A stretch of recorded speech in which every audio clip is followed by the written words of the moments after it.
The Young and the Restless Spoilers shocker.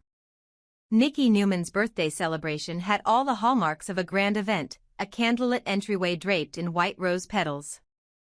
Crystal chandeliers casting prismatic glimmers over tuxedos and evening gowns, and the soft hum of a string quartet warming the early evening air. As the clock inched closer to 7. The guest list, comprising the city's most prominent philanthropists, corporate magnates, and a sprinkling of longtime family friends, made their way into the Newman estate's opulent ballroom. Each bearing wrapped gifts of silver, crystal, or rare vintages of champagne. Victor Newman, the patriarch whose presence alone both intimidated and thrilled the social elite, stood at the top of the grand staircase, his impeccably tailored charcoal suit and salt and pepper hair projecting an image of power and unwavering confidence. He kept his gaze fixed on Nikki as she emerged from the hallway. Radiant in an emerald green evening gown that clung to her curves and caught the candlelight in a way that made her look like a jewel come to life. As the chorus of polite applause rose to greet her, Nikki's eyes, soft lines of gratitude framing their hazel warmth, sought out Victor's face. She knew that this evening would be different from all the others. That Victor had planned something extraordinary, but the hush that fell over the room when Victor raised his hand silenced even the murmured conversations of the guests. Walking down the staircase, Victor paused midway to place a gentle hand on the banister, his dark eyes never leaving Nikki. When he reached the bottom step, he offered his arm. And she accepted it with a smile that spoke of love, loyalty, and the mutual understanding that only years of marriage can nurture. Without another word, Victor led Nikki to the center of the room. A hush fell over the assembled guests, tension crackling as if the air itself anticipated a revelation. Victor leaned in close, his voice, still firm and resonant, carried through the silence as he announced, "My darling Nikki, tonight I wanted to give you something you've dreamed of since you were a teenager." Nikki's breath caught. He reached behind his back and produced a sleek black leather case from which he withdrew a small, antique key on a silver chain. The room exhaled as he continued. "This is the key to the restored Ferrari," and at that moment, the heavy crimson velvet curtains at the rear of the ballroom parted to reveal the cherry-red convertible that Nikki had once ogled in glossy magazine spreads, an icon of speed and freedom she had known for since she first glimpsed photos of it on a dealer's website 17 years ago. The headlights flicked on with a low hum, the chrome accents gleaming like polished mirrors. And suddenly every eye was on that car, every camera flash trying to capture the moment. Nikki's heart pounded. She had once fantasized about steering that Ferrari down Pacific Coast Highway. The wind in her hair, her worries erased by the roar of the engine. Now, before her, stood the promise of a dream suddenly within reach. As applause thundered and champagne flutes clinked, Nikki looped the key over her finger. For a heartbeat, she felt weightless, victorious, adored, and inexplicably free. She met Victor's gaze and saw pride tempered by something more subdued. As though he recognized that, even wrapped in jubilation, a deeper undercurrent of drama stirred beneath the surface. But before she could gather her composure, Nick Newman, ever observant and protective, caught her wrist and paused her from stepping forward to touch the car. In his hand was a small bundle, 2 matte black envelopes, each embossed with their respective names in gold leaf. Nikki frowned, confusion knitting her brow. "Nick, what are these?" she whispered. Nick swallowed, his jaw stiffening. "Dad asked me to give these to you and Victor. They were left at the front gate about an hour ago." As Victor descended the staircase to join them, his usual commanding presence gave way to a flicker of unease at the sight of the envelopes. His brow darkened, he exchanged a look with Nick, a silent question that went unanswered. Who could have sent them, and why arrange for their delivery amid a celebration? The orchestra resumed playing a low, jazzy tune as Victor accepted the envelope bearing his name. Nikki's pulse quickened. Mysterious black envelopes usually signaled trouble, not congratulations. She remembered too many times when an innocuous package concealed legal threats, blackmail demands, or cryptic notes designed to unsettle.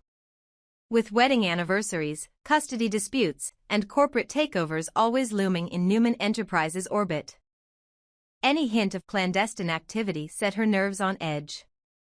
Yet Victor, ever the unflinching businessman, slipped the envelope into his breast pocket and offered Nikki a reassuring half-smile.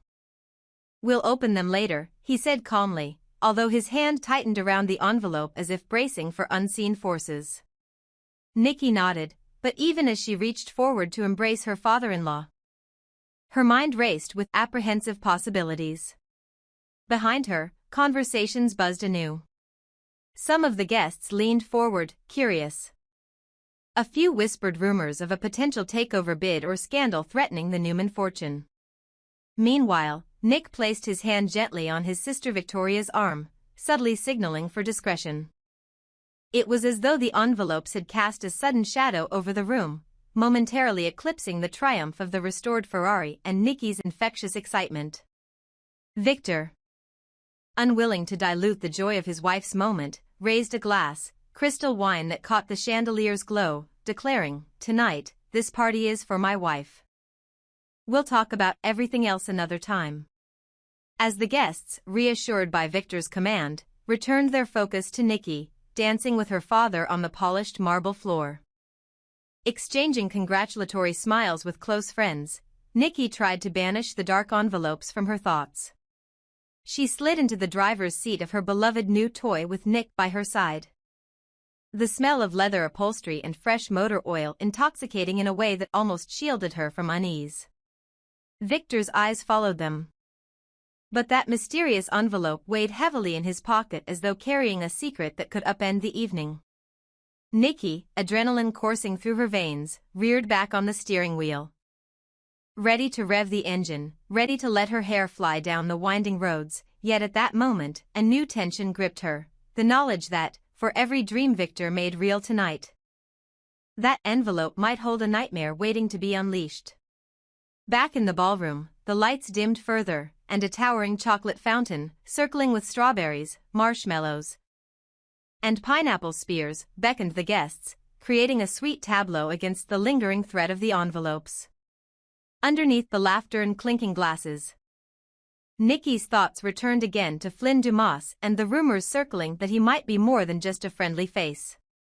She remembered how he materialized in Genoa City last month, attending charity events with a polite yet scrutinizing gaze that unsettled even the usually imperturbable Victor. Some whispered that Flynn had connections to a European investment firm rumored to be eyeing Newman Enterprises. Others speculated he was a distant relative of Kane Ashby, repackaged for new drama. If Flynn had ties to the envelopes, and if their arrival was meant to intimidate Victor or sow discord, then Nikki's delight in the Ferrari could swiftly curdle into fear. She glanced up at Victor as he laughed at an offhand joke Nick cracked, the hint of lines around his eyes betraying that he was calculating every possible repercussion. Nikki tried to catch her husband's attention, to share a private smile, but Nick's jaw remained set. He had always been fiercely protective, ever since the tabloids accused Nikki of orchestrating his car crash a decade ago, accusations she had vehemently denied. Now, the irony of celebrating a car even as ominous envelopes circled them was not lost on him. As the evening wore on, guests drifted toward the patio, where a cool breeze washed over the trellised wisteria vines and lanterns swayed like suspended fireflies. Nikki lingered at the threshold, inhaling the fragrance of jasmine, her mind replaying Victor's earlier words. Should they open the envelopes now? Or wait until tomorrow, when the sun had risen and threats felt less potent? Nick approached her, his face a mask of concern. "Mom," he began, but Nikki held up a hand, her heart pounding. "Nick, I want to stay in this moment a little longer," she replied softly. "I need to pretend for a few more minutes that tonight is just about me and the Ferrari and my family celebrating." Nick nodded, understanding the way she clung to the party's magic even as shadows lengthened around them. Victor joined them, placing his arm around Nikki's waist. He gave her a look that conveyed protection but also unspoken resolve. He would confront whatever lay inside that envelope, because in the world of the Newmans, nothing stayed buried for long. under the star-speckled sky, Nikki slid her hand into Victor's and allowed herself a moment of pure joy, her laughter echoing through the night air as Victor spun her in a gentle waltz. The soft strains of the string quartet now almost drowned out by the thrill of the restored Ferrari awaiting a midnight test drive. Yet, for every twirl, the specter of the black envelopes lurked at the periphery of her awareness. She glanced once more at Nick, his profile etched in the glow of lantern light, his expression heavy with unanswered questions, and then back to Victor, never sure whether to feel grateful for her family's grandeur or wary of the secrets that might unravel everything. In Genoa City, surprises could be as sweet as a restored dream and as bitter as an unexpected betrayal. Nikki held on to both possibilities, savoring the warmth of the moment even as the weight of uncertainty settled like a chill around her heart. As the party's music swelled and the guests danced under twinkling lights, Nikki resolved to live tonight as if nothing could break the spell, knowing full well that, come dawn, they would have to open those black envelopes and face whatever shock lay inside. Kyle Abbott arrived at Nikki Newman's birthday gala slightly ahead of schedule, his tailored navy tuxedo impeccably pressed and his heart pounding with equal parts determination and dread.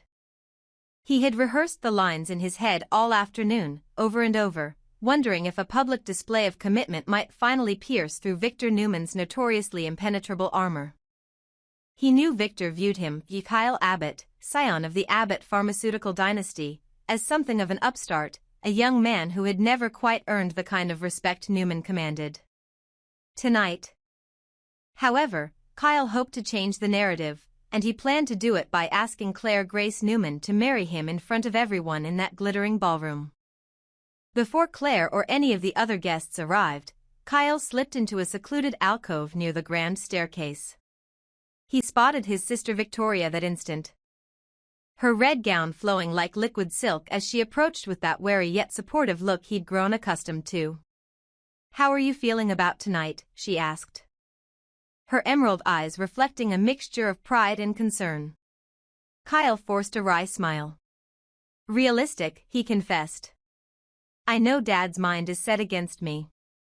He thinks I don't deserve Claire. That I'm too young, too impulsive, or worse, too easily distracted by other things." Victoria nodded, placing a reassuring hand on his shoulder. "You promised her you'd try," she reminded him softly. "And you will. But remember, a proposal might surprise him. If you pull it off, he'll have to admit he was wrong, at least in front of everyone." Kyle exhaled, his jaw firming. "I've planned every detail.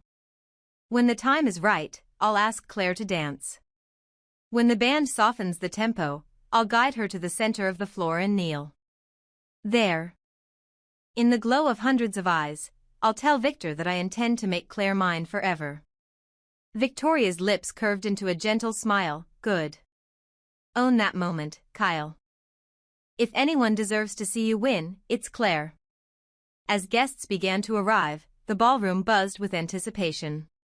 Pietro, the renowned party planner who had spent weeks transforming the Newman estate into a vision of opulence, wove among the attendees, adjusting the satin napkins and ensuring the ice sculptures sparkled under the crystal chandeliers.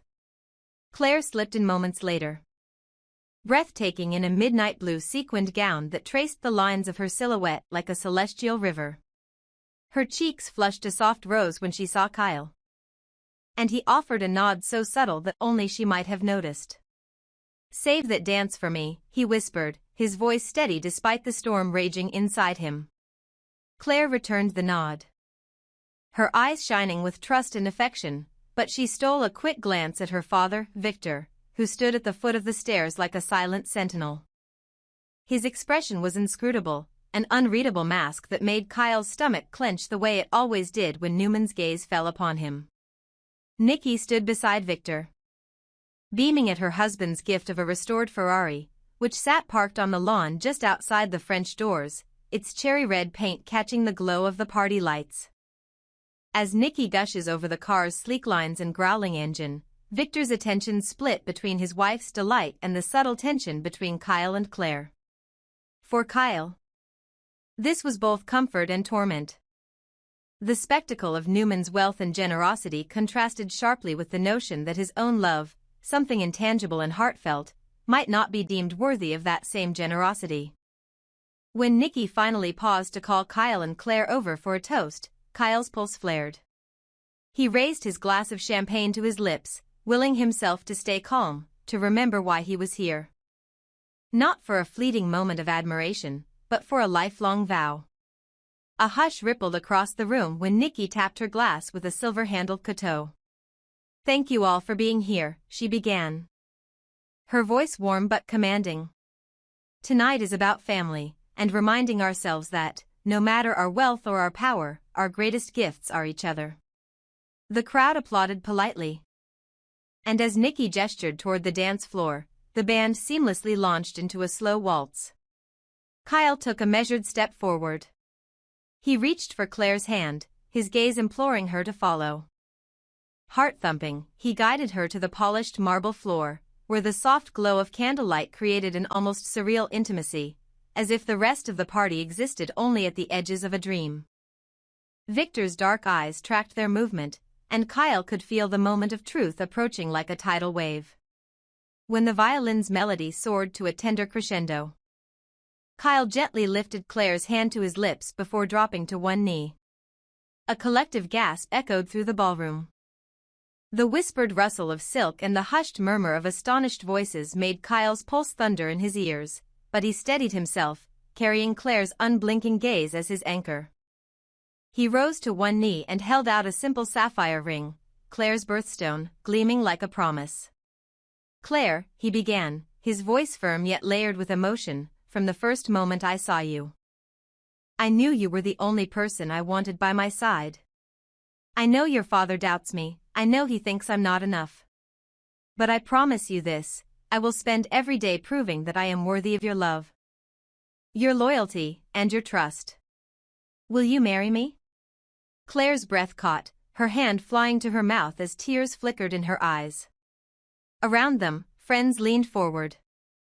And backgrounds faded to silence, leaving only Kyle, Claire, and the weight of the question he had dared to utter. In the stunned hush, all eyes drifted to Victor. He had descended from the staircase at the first indication that something momentous was unfolding, but as he approached, his expression remained unyielding. Nikki's hand covered her mouth in astonishment, and Victoria's face shone with pride.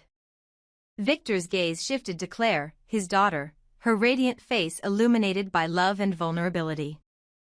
Then he turned back to Kyle, the young abbot, kneeling before his daughter, bearing witness to a love so open and unashamed that it threatened to shatter every preconception he had about this young man. Time seemed to hold its breath as Victor weighed his words. Finally, he nodded once, a subtle but seismic gesture, and motioned for his wife to join him. As the guests exhaled, Nikki pressed a fingertip to her lips before clapping. And Victoria let out a cry of delight.